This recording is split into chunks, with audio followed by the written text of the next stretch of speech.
Hello everyone, নমস্কার সবাইকে। কেমন আছেন সবাই? আশা করি সবাই ভালোই আছেন, আমিও ভালোই আছি।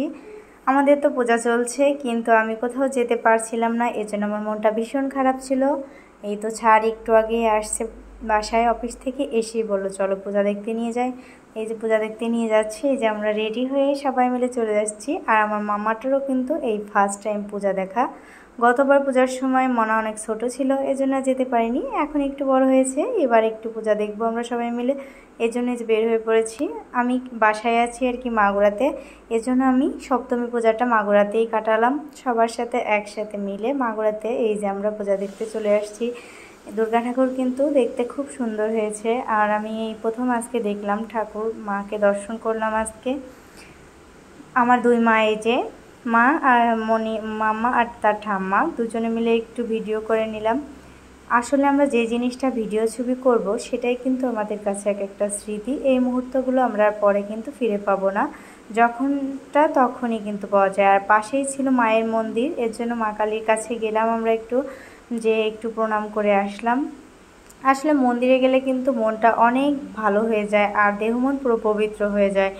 আর এর পাশেই মায়ের মন্দিরে কীর্তন হচ্ছিল, কারণ প্রতি পূজার সময় অনুষ্ঠান হলেই বা রাতে আর কি নাম কীর্তন হয়, এজন্য সবাই মিলে একসাথে বসে কীর্তন করছিল। এটা দেখে আমরা এখন আরেকটা মন্দিরের উদ্দেশ্যে ভ্যানে উঠে পড়েছি। এই যে চলে আসছি, এখানেও কিন্তু অনুষ্ঠান হচ্ছে। আর পূজা মানে তো অনুষ্ঠান হবেই, কারণ পূজাতে বিভিন্ন জায়গা থেকে লোকজন আসে দেখার জন্য। আর মন্দিরে তো অনেক বক্স লাইটিং অনেক কিছু থাকবে। আর এই যে আমরা সবাই মিলে একটু ভিডিও করে নিচ্ছি।